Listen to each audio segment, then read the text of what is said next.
नमस्कार, मेरा नाम है अनुज। सुरक्षा परिषद में सुधार को लेकर जयशंकर ने गुटेरस से की चर्चा। विदेश मंत्री एस जयशंकर ने संयुक्त राष्ट्र महासभा में अपने संबोधन से पहले न्यूयॉर्क में यूएन के शीर्ष नेतृत्व से भेंट की। इस दौरान उन्होंने भारत की G20 अध्यक्षता, क्षेत्रीय मुद्दों, वैश्विक चुनौतियों, सतत विकास लक्ष्य व सुरक्षा परिषद में सुधार को लेकर चर्चा की। जयशंकर ने संयुक्त राष्ट्र महासचिव एंटोनियो गुटेरस और महासभा के 78वें सत्र के अध्यक्ष डेनिस फ्रांसिस से वैश्विक संगठन के मुख्यालय में मुलाकात की। वह संयुक्त राष्ट्र विकास कार्यक्रम के प्रशासक अचिम स्टेनर से भी मिले। जयशंकर ने एक्स पर पोस्ट में गुटेरस से भेंट पर खुशी जताते हुए कहा कि हमने भारत की G20 अध्यक्षता के दौरान संयुक्त राष्ट्र के सतत विकास एजेंडा में योगदान को लेकर चर्चा की। संयुक्त राष्ट्र के प्रवक्ता कार्यालय द्वारा बैठक को लेकर जारी वक्तव्य के अनुसार गुटेरस ने यूएन और इसके नेतृत्व के साथ भारत के सहयोग की प्रशंसा की। एंटोनियो गुटेरस और जयशंकर ने अफगानिस्तान, म्यांमार और अन्य वैश्विक चुनौतियों पर भी चर्चा की। गुटेरस से भेंट से पूर्व जयशंकर डेनिस फ्रांसिस से भी मिले और भारत की G20 अध्यक्षता की प्रशंसा का स्वागत किया। जयशंकर ने संयुक्त अरब अमीरात के अपने समकक्ष शेख अब्दुल्ला बिन जायद से मिलकर द्विपक्षीय सहयोग को लेकर चर्चा की। सुरक्षा परिषद की स्थायी सदस्यता पर भारत के तेवर आक्रामक।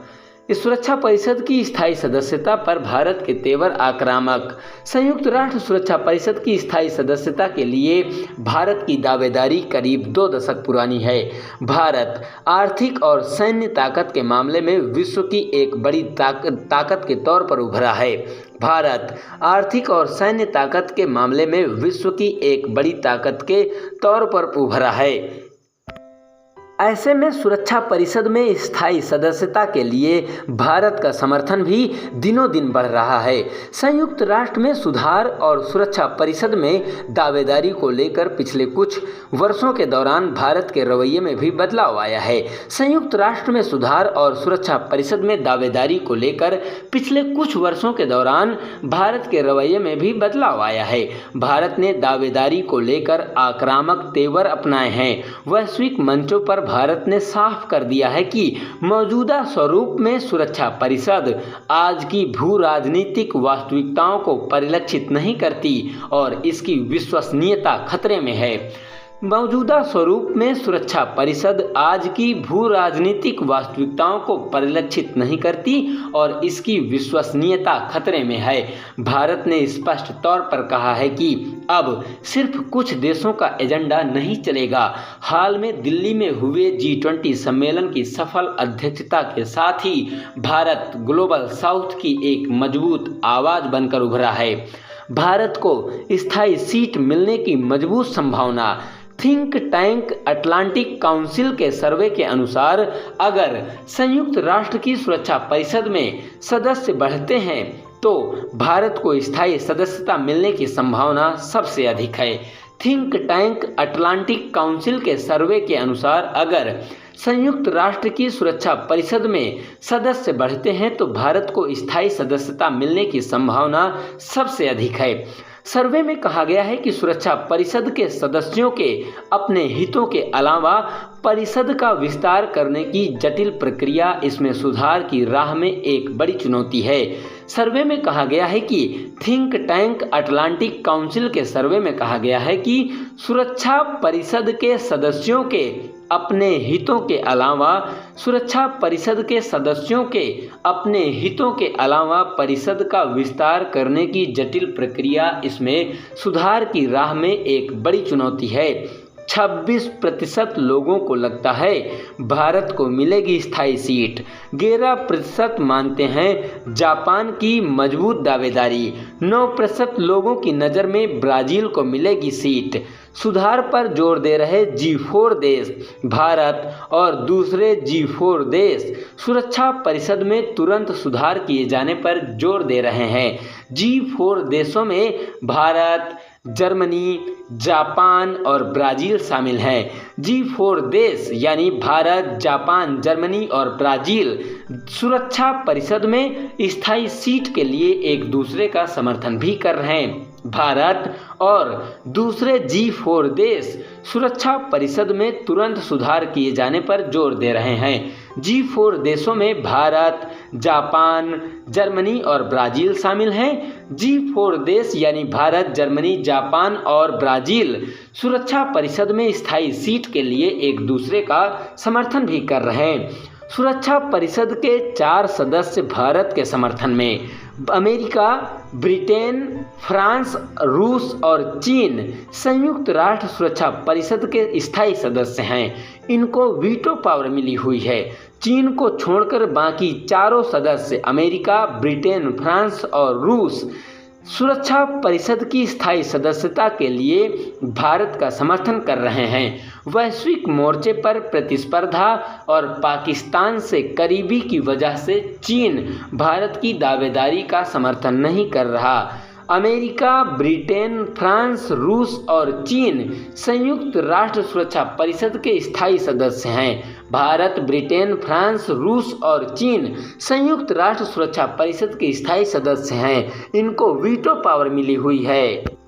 चीन को छोड़कर बाकी चारों सदस्य देश सुरक्षा परिषद की स्थायी सदस्यता के लिए चीन को छोड़कर बाकी चारों सदस्य देश सुरक्षा परिषद की स्थायी सदस्यता के लिए भारत का समर्थन कर रहे हैं।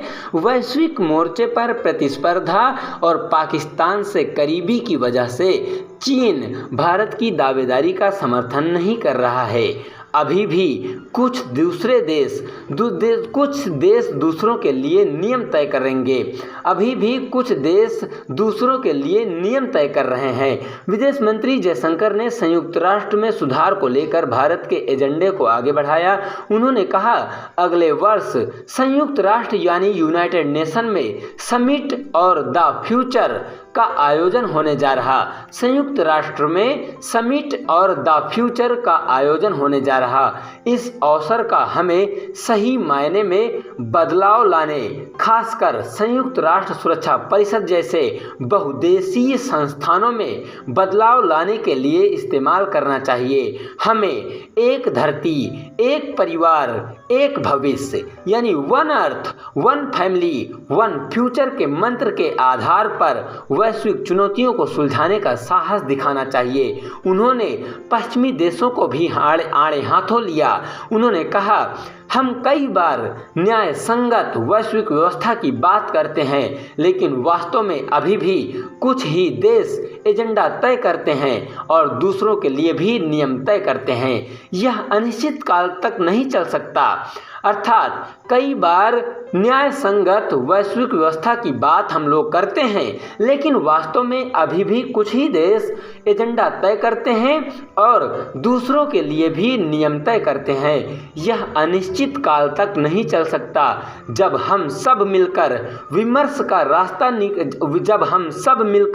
विमर्श करेंगे तो एक न्याय संगत, बराबरी वाला और लोकतांत्रिक व्यवस्था बनाने का रास्ता निकल सकता है। जब हम सब मिलकर विमर्श करेंगे तो एक न्याय संगत, बराबरी वाला और लोकतांत्रिक व्यवस्था बनाने का रास्ता निकल सकता है। हमारे सभी के विमर्श करने से एक न्याय संगत, बराबरी वाला और लोकतांत्रिक व्यवस्था बनाने का रास्ता निकल सकता है। हमें यह सुनिश्चित करना होगा कि जो लोग नियम बनाते हैं वह नियम का पालन करने वालों को अपने अधीनस्थ नहीं करें। जब नियम सभी के लिए बराबरी वाले होंगे तभी यह काम करेगा। परंपरा और तकनीक दोनों को साथ लेकर बढ़ रहे। जयशंकर ने कहा कि भारत अमृतकाल में प्रवेश कर गया है और अगले 25 वर्ष के दौरान जबरदस्त प्रगति और बदलाव होगा। हमें अपनी प्रतिभाओं और रचनात्मकता पर भरोसा है। हमें अपनी प्रतिभाओं और रचनात्मकता पर भरोसा है और हमें आगे की तरफ लेकर जाने वाली है हमें अपनी प्रतिभाओं और रचनात्मकता पर भरोसा है जो हमें आगे की तरफ लेकर जाने वाली है। इस क्रम में हमने विधायिका में 1/3 आरक्षण महिलाओं को देने का फैसला किया। अंत में विदेश मंत्री ने कहा, मैं उस समाज का प्रतिनिधित्व करता हूं जो लोकतंत्र की पुरानी परंपराओं को आधुनिकता की जड़ों में पिरो कर रखे हुए है। हम परंपरा और तकनीक दोनों को एक जैसे ही विश्वास के साथ आगे लेकर चलते हैं। यह उस इंडिया का मिश्रण है जिसे भारत भी कहा जाता है। मैं उस समाज का प्रतिनिधित्व करता हूं जो लोकतंत्र की पुरानी परंपराओं को आधुनिकता की जड़ों में पिरो कर रखे हुए है।